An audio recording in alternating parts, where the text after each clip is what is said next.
আপনারা দেখতেই পাচ্ছেন আমরা আজকে একটু ঘোরার জন্য আসছি।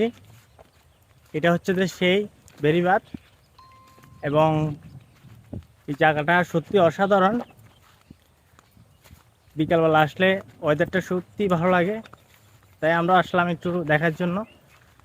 আপনাদেরকে আমরা এখন দেখাবো। এখানে অনেকে ভেন্ডি করছে, ভেন্ডি গাছগুলো আপনাদেরকে দেখাবো। এই যে দেখছেন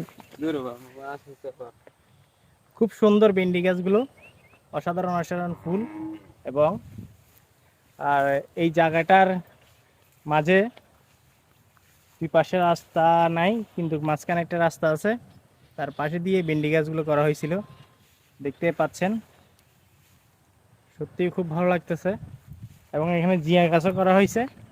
এখানে তো সবাই চাষ করে, তার ভিড়ের মধ্যে আবার মোটামুটি মানুষের আপনার সবজিও করে। এগুলো মনে করেন পাহাড়ের ভিতরের পাশাপাশি একটু একটু কাজ করে ওরা, তার ভিতরে এগুলা বড় হয় এবং বিক্রি করে, এই আর কি। তো আপনারা দেখতে পাচ্ছেন এটার অপরচিট হচ্ছে যে সাগর, ওই যে দেখা যাচ্ছে, আবার পাশে আছে জাও বাগান। তো আমরা চিন্তা করলাম একটু ঘুরে আসি, সেজন্য আপনাদেরকে একটু ভিডিওতে দেখানোর জন্য চেষ্টা করতেছি আর কি।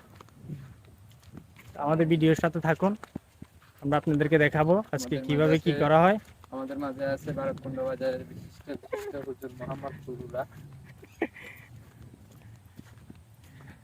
হুজুর সাহেব, আসসালামু আলাইকুম।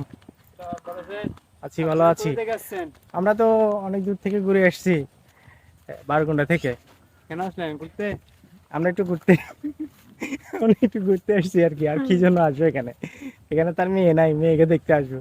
এখানে আমরা এগুলা একটু দেখবো, আমরা নিজে একটু অনুভব করব। এখানে অনেকে অনেক কিছু চাষ করছে, সেজন্য আর কি। তো আপনি এখানে কেন বসে আছেন? গার্লফ্রেন্ড নাই? আমি এখানে আমার আপনার ভাবির জন্য বসে আছি। ও আচ্ছা, হুজুর সাহেব বসে আছে ভাবির জন্য।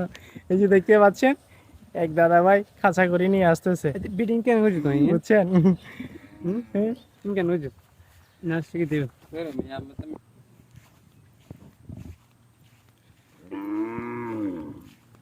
আম্বা, আপনাদেরকে আমরা দেখানোর জন্য এখন সেই জাউ বাগানে যাব। আমাদের সাথে থাকেন এবং ভিডিওটা দেখেন। আমরা আপনাদেরকে আজকে নদী এবং সাগর, তার ভিতরে জাউ বাগান সব কিছু দেখাবো। Let's go. আমরা এই যে ওখান থেকে চলে আসছি, দেখতে পাচ্ছেন, ওখান থেকে চলে আসি এখন আমরা